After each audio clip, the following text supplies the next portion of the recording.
Kulang pa bang ebidensya laban kay Saldico?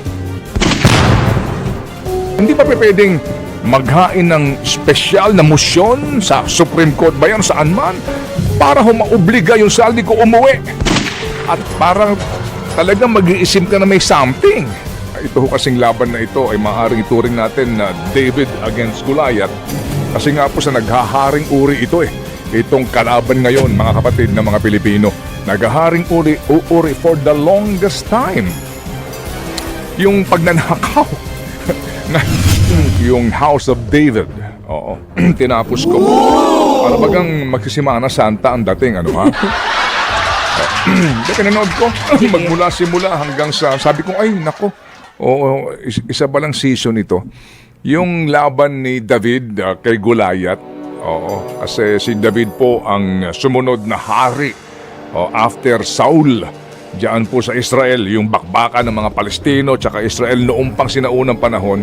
Pero si David, yun, parang ito ho kasing laban na ito ay maaaring ituring natin na David against Goliath. Kasi nga po sa naghaharing uri ito itong kalaban ngayon mga kapatid na mga Pilipino. Naghaharing uri for the longest time. Yung pagnanakaw na ito po ay nalantad na lang ngayon kasi nga no choice na sila puputok na ito hinug na kumbaga kasi nga sa sobrang dami, sa sobrang lawak, sa sobrang daming sangkot at laki ng pera puputok na ngayon na pumutok na mga kapatid, how do you manage this? Diba? Paano mo pangangasiwaan ngayon yung narratives dito? Saan ang ending nito? Opo, at mabuti nga po ang mga Pilipino hindi natutulad doon sa mga ibang mga bansa at ibang mga lahi na naging marahas ang kanilang protesta. Kaya pasalamat pa po sa atin ng gobyerno dito na tayo po'y nagiging lamang mapagpasensya pa at mahinahon sa usapin po ng dinadaan pa po ito. Opo, sa malaya pamamahayag lamang. Hindi lang po maitatanggi rin na nahahaluan minsan po ng violence gaya nung nangyari sa Maynila pero yun po iba naman ang may gawa nun. So ngayon mga kapatid, dito po sa usapin ng ating pong ICI para lang ho natin maiklaro talaga ito baby girl. Kasi po parang talagang mag-iisim ka na may something. Bakit ikaho ninyo? Unang, nagtataka rin po tayo, bakit wala pang naisasampang kaso? Kulang pa bang ebidensya laban kay Saldico? Kasi hindi pa makapaglabas ng order na i-cancela ang passport Naunawaan natin may panuntunang girl, may panuntunan, bago ka makapag-cancela ng passport. At yan sinasabi ng DFA, tama naman, kasi para may due process. Hindi po ba? Due process, okay. Pero bakit ang tagal? Kulang pa po ba ang ebidensya laban kay Saldico? Hindi ba pwedeng maghain ng espesyal na motion sa Supreme Court ba yan saan man? Para lang mauna itong cancellation ng kanyang passport dahil nga po sa bigat ng iskandalong ito at laki ng halagang pinag-uusapan dito? Para maobliga yung Saldico umuwi at harapin itong mga akusasyon laban sa kanya. Pero sige, habang wala pa yan, at nangangako naman, in fairness, si Ombudsman, na ipaliwanag niya kahapon, ito pong dadaanan na proseso, magsisimula yan sa evaluation. So, dito po sa isinampas sa kanila ng DOJ, itong DPWH, sila Vince Dizon, o maging itong ICC. After ng evaluation, may fact-finding. Yung fact-finding po, malalaman na kung ito ba'y itutuloy na natin sa preliminary investigation? Kumbaga po, may sustansya ba ito? Kasi pag nagsimula na girl, yung preliminary investigation, ang sabi po ni Ombudsman dito, 60 days maximum. Pasalamat na po daw tayo doon. Kasi dati po, taon ang binibilang dyan, preliminary investigation pala. Kaya nga po may parking na tinatawag. Patatagalin hanggat sa makatulugan na yung kaso. Preliminary investigation, kapag nangyari na yun na yung papasagutin yung mga respondent. After that, mga kapatid, yun na po yung paghahain sa Sandigan Bayan para sa kaukulang prosecution. Yun ang dadaan ng proseso. And that is part of the system na sinasabi. Nauunawaan po natin to kasi nga po ipinapaliwanag ng ombudsman yung mga dadaan ng proseso na sabi nga, tama din kasi anuman pong butas po na maaring silipin ng mga magiging akusado dito, hahanapin yan para po questionin yung dinaan ng proseso. Tama din po yun.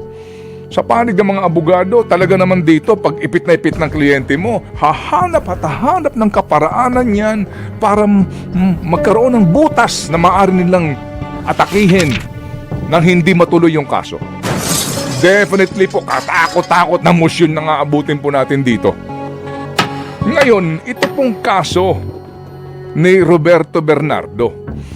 Kasi, kapansin-pansin, September 25 siya humarap diyan po sa Blue Ribbon. Bit-bit yung kanyang statement na nga po. At kung babasahin mo yung kanyang sinumpaang salaysay, girl,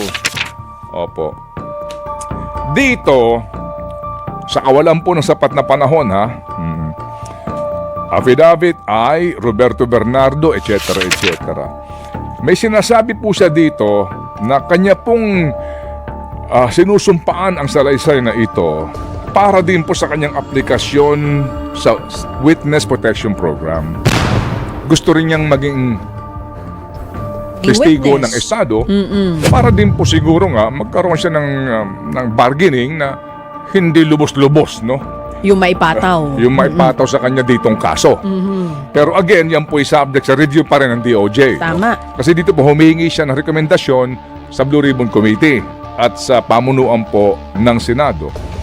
May sinasabi siya dito, I attest and confirm that the names, dates, and transactions mentioned hereunder are based on my direct personal knowledge and have ample documentary support where necessary or desirable if given full opportunity to retrieve the same. Dito mga kapatid, meron siyang klarong-klaro personal knowledge. Yan lagi sinasabi ng mga abogado. Wala ka namang personal knowledge eh. Dito po, meron siyang ikinikwento. Mismo na siya ang kausap. Kasi kung tatandaan natin, si Bryce, si Alcantara, si Henry. Okay. Meron pang JP. Yes. Nagtatanggihan sila nung una. Oo. Pero eventually po nagsalita na si Alcantara. Si Boss Henry. Oo, si Alcantara. Okay. And then pagkatapos ni Boss Henry, ito na, lumantad na yung boss ni Henry, Si Yusek Bernardo. ni si Bernardo. Okay. Dito mga kapatid, may sinasabi naman itong si Bernardo na yung mga scheme nitong dalawang ito, wala akong alam doon. Tinanong ko lang dito si Alcantara at yung nga daw sinasabi niya na sandali lang, kanila yon.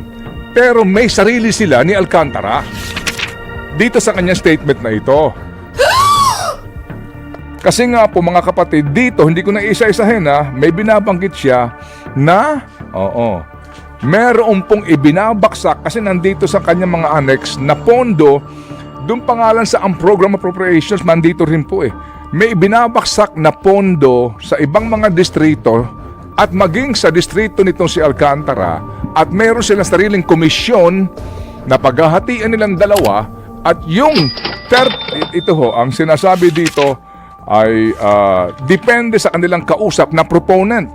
Meron pong 25%, meron din pong 15%. At dito sinasabi niya, siya mismo naghatid ng pera. Mismong siya ang kaharap ng tao. At doon sa mga address na tinutukoy niya na pinuntahan niya, ito po'y napaka-importanting testimonya. Opo. At sinasabi nga daw, willing siya magbigay pa ng ilang pang detalye. Ito pong si Bernardo, na humarap nung una sa Senado, humarap siya isang beses lang, maikse. October 1 sa ICI. Pero, hindi na naulit. October, birthday na ngayon ni Ma'am Mary. Oo nga. Oo.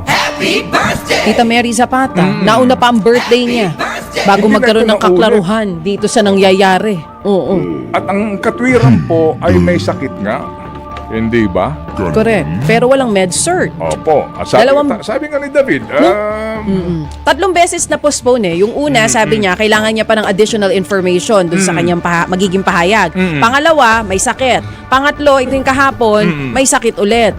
Pero si Martin Romualdez, hindi naman sakit. Medical procedure, ang sabi. Kaya na-postpone yun last time niya. Pero nung unang beses, umattend naman siya. Ano kayang procedure yun? dito ho mga kapatid, sa kwento nitong si Bernardo, meron na po ditong koneksyon sa Malacanang mismo. Sa kanya pong statement, may koneksyon yung isang tao umano. Doon niya ibinibigay. Pero meron siyang sinasabi na final recipient daw po ng pera. Anyway, so ito pong si Bernardo ngayon na pinayagan na naman po na ma-excuse. Pero hindi nga natin alam kasi ang sabi po ng spokesperson ng ICI to follow.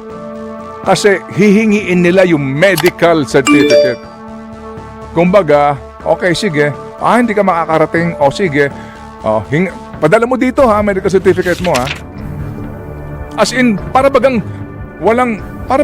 hindi importanteng tao, para bagang walang bigat ang kanyang testimonya, para bang hindi ito main character na hindi siya makakarating kasi may sakit. May sakit ulit eh. May sakit na naman. Hingiin namin yung medical certificate at November 11 ka na tumalik. Ano to? Di ba? Kaya tuloy naghihinala na ang marami. Di ba? Ano to? Anong nangyayari dyan? Secretary Babe Singson, please, magsalita ka naman. Bakit ganito? Di ba? Ba't ka pumapayag na nangyayari yan? Mawalang galang lang po. Kasi pag ito bumalik, tapos iba na kwento, yun na ang ating pong, di ba? Yan na ang ating pong pinangangambahan na baka mangyari. Pati ito si Alcantara. Matagal na po kasi hindi wala na eh. Sigurado may kumakausap sa mga taong ito ngayon. Sigurado may kumukumbinsi dito, magbago ka ng statement. Si Alcantara po, meron din siya sinasabi, direct knowledge direct personal knowledge Siya mismo naghatid ng pera. Hindi po ba? Baka bukas makalawa, pag lumantad na ito ulit, iba na kwento ng mga ito. Kasi nga po ngayon, para baga pinahuhupa mo muna, you control the narratives and eventually, boom! Ito na mga pagbabago. At siguro ang hinihintay, di ba? Yung tiyempo kung kailan lalabas yung mga pagbabago ng statement. Kaya ang tanong, ikaw na nakikinig ngayon, papayag ka ba? Na ganun-ganun na lang ito? Hindi ka ba? galit? Ay, naku Hindi ka po. pa rin galit? Hindi ka pa rin sasama sa November 30 rally? Hindi ka sasama doon sa maliliit na protesta? Ewan ko na Sabi lang mo po, nga kahapon, kung ikaw Pilipino ka, ninanakawang ka na pagkalaki-laki, di ka pa rin galit? Ay, there must be Talaga. something wrong. There is something really, mga kapatid. Talaga pong nakaka-insulto na po ito sa katalinuhan ng mga Pilipino. Hinahayaan na po natin, sige na nga, gumastos tayo dito sa ICI na ito. Sige na nga, pero ngayon, itong mga pangyayaring ito, para bagang sampal na sa atin ito Hindi mo alam ang nangyayari pagkatapos yung medical certificate to follow. Again, compassion sa taong may sakit, fine. Pero, hello, pakita niyo po sa amin. Hindi po ba? At muli, abangan natin kung ano na magiging statement ng mga taong ito. Kapag nagbago ng kwento ito, yun na po yung sinasabi ko ngayon pa lang.